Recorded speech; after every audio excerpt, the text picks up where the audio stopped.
আর গতকাল যারা গিয়ে তালা দিয়ে এলেন, ওটা ভাড়ায় ছিলাম আমরা। ভাড়াটা কতদিন পর্যন্ত ছিল? এই তার ডকুমেন্ট। এটা হচ্ছে 2027 সালে অক্টোবর পর্যন্ত অফিসটা আমাদের নেওয়া ছিল। কেউ গিয়ে বলছেন আমার নামে আমি সই করেছি। ব্যক্তিগতভাবে উনি সই করেননি, সইটা করেছেন পার্টি অথরাইজ করেছে বলে। কোনো ব্যক্তি চলে যেতে পারে, কিন্তু ইনস্টিটিউশন চলে যায় না। এটা ইনস্টিটিউশনের সম্পত্তি, এটা মাথায় রাখতে হবে। আমি যখন কারো ব্যক্তি সম্পত্তিকে দখল করতে পারি না, কারণ এটা তার ব্যক্তি সম্পত্তি নয়, এটা তার প্রতিষ্ঠানগত, তেমনি আমাদের সম্পত্তিও, মামাটি মানুষের সম্পত্তিও কেউ জোর করে দখল করতে পারে না।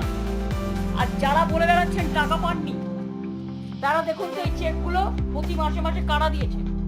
আমরা যদি না দিয়ে থাকি তাহলে আমাদের কাছে এত ডকুমেন্ট কোত্থেকে এলো?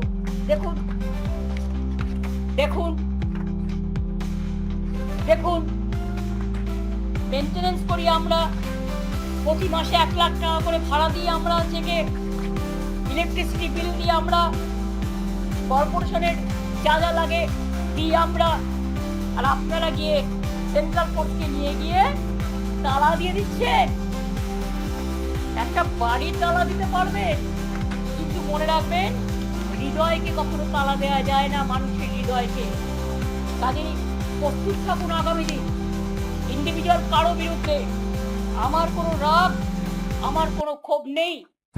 আমাদের পুরনো বিল্ডিংটা তৈরি হচ্ছিল বলেই, ভেঙে ভেঙে পড়ছিল বলেই আমরা একটা বিল্ডিং ভাড়া নিয়েছিলাম, রীতিমতো চেকে ভাড়া দিই। আর কত ডকুমেন্ট দেখতে চান? আমি আপনাদের পরপর একটার পর একটা সব দেখিয়ে যাব, সেটা ব্যাপার নয়। আপনারা কি বললেন? ভাড়া পান না। কেউ আবার বললেন আই এম অথরাইজড। অথরাইজ ছিলেন তখন, এখন নয়। এখন আপনি দল বদলু, অন্য জায়গায় গেছেন। আপনারা ভালো থাকুন, আপনাদের পরিবার ভালো থাকুন, আপনাদের সম্পত্তি ভালো থাকুন। যে অ্যারেস্ট হয়েছে সে ছাড়া পাক। আমি জানি ফেস টাইম আমরা করি লাইভ, মানুষকে লাইভ দেখাবার জন্য। আর আপনারা যে ফেস টাইম লাইভ করছেন সেটা হচ্ছে আপনাদের নিজেদের বাঁচানোর জন্য। তাহলে যারা আজকে লড়াই করছে, জীবন দিচ্ছে, আজকে প্রায় 14-15 জন সুইসাইড করেছে, মারা গেছে, সুইসাইড এবং মারা গেছে, তাদেরটা কি হবে? একবার ভেবে দেখেছেন কি? কোথায় টাকা জমা দিয়েছে কারা? তৈরি করেছে কারা? আজকে কি আপনারা তালা দিয়ে চলে এলেন? এফআইআরও করা হয়েছে, কেন দিলেন? এবং আজকেই তার জন্য কাউকে পদত্যাগ করতে হলো। আসল ঘটনা তার নয়, উনি অনেকদিন ধরেই আমাকে বলছিলেন পদত্যাগ করবেন, কারণ ওনার ছেলে গিয়ে অলরেডি হাত মিলিয়েছেন। আমার তার জন্য কিছু বলার নেই, ভালো বুঝেছে হাত মিলিয়েছে, তাদের লাগেজ ব্যাগেজ থাকতে পারে, কিন্তু আমি তো হাত মেলাবো না। আপনারা একজন কোথায় গেলেন কি না গেলেন, I don't care, I ignore all of you. কারণ আমি নেতা চাই না, আমি কর্মী চাই। আমি সাধারণ মানুষের ভালোবাসা থেকে যেন বঞ্চিত না হই। আমার কারো বিরুদ্ধে কোনো ক্ষোভ বা কোনো দুঃখ নেই। এবং মনে রাখবেন আর একটা কথা, আমি কিন্তু কখনো যেমন উতলাও হই না, আমি কিন্তু হাসি মুখে যে কোনো সংকট কাটিয়ে যাবার লোক। কারণ ছাত্র রাজনীতিতে আমার হাতে খড়ি, এবং সংগ্রাম করাটাই আমার জীবন।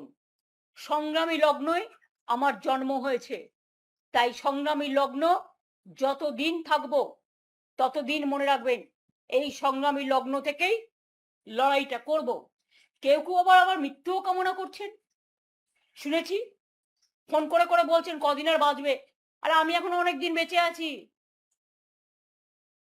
আর আমার পরের জেনারেশনও বাঁচবে, তারপরের জেনারেশনও বাঁচবে, তারপরের জেনারেশনও বাঁচবে। কেউ কেউ মাথা নত করতে পারে, কিন্তু কেউ আবার দলের পতাকাটাকে আঁকড়ে ধরতেও পারে। আমরা যেমন তৈরি করি, আমরা নতুন করে গড়ি, এটা আমাদের অনেক বেশি শক্তি। এবং এই মানসিক শক্তি আমরা পেয়েছি মানুষের থেকে।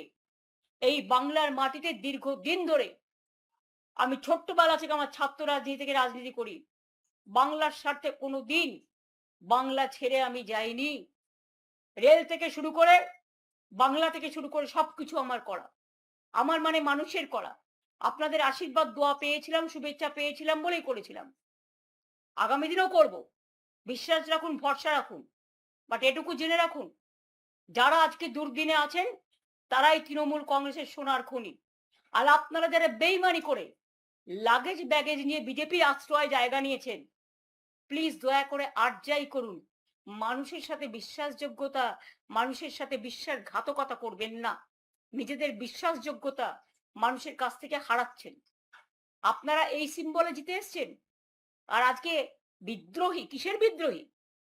ইলেকশনের আগে পর্যন্ত বিদ্রোহ ছিল না?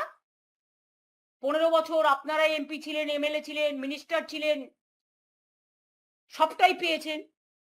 কই আমাকে তো কখনো কিছু বলেননি। আমি তো কাউকে কোনোদিন কারো ব্যাপারে ইন্টারফেয়ারও করিনি। সাধারণ মানুষ জেনে রাখুন, এমন ঘটনাও ঘটেছে। বিজেপি অ্যারেস্ট করবে ভয়ে মধ্যরাতে আমার বাড়িতে এসছে। আমি তাকে 10 দিন আমার এখানে খাইয়ে দাইয়ে সুস্থ রেখেছি, যাতে সে কোর্টে বিচার পায়, আশ্রয় পায়। আমার কোনো রাগ বা ক্ষোভ নেই। তারা ভালো থাকুক, তাদের পরিবার ভালো থাকুক, আমি চাই।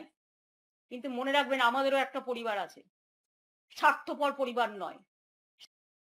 লক্ষ্মীর ভান্ডার যারা পেতেন 2,46,00,000 প্রায়, আজকে 1.5 কোটির ওপর মা বোনেদের নাম প্রায় কেটে দিয়েছে শুনছি।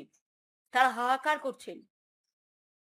স্বাস্থ্যের চিকিৎসা জানি না কোথায় গিয়ে দাঁড়িয়েছে। মিড ডে মিলে যারা রান্না করতেন, মিড ডে মিলে যারা হেল্পার হিসেবে কাজ করতেন, তারাও আজকে হাহাকার করছেন। কাজ দেওয়ার ক্ষমতা নেই, কিল মারার গোসাই। লক্ষ লক্ষ মানুষের জীবন জীবিকা আপনারা কেড়ে নিয়েছেন। এমনকি বকটুয়ের একটা পরিবার আমার কাছে এসেছিল, যাদের 4 বছর আগে আমি চাকরি করে দিয়েছিলাম, পার্মানেন্ট চাকরি, সে চাকরি পর্যন্ত আপনারা কেড়ে নিয়েছেন। আমি যাদের চাকরি দিয়েছিলাম, অনেক কর্মীকে আপনারা বসিয়ে দিয়েছেন। এত প্রতিহিংসা রাজনীতি কেন?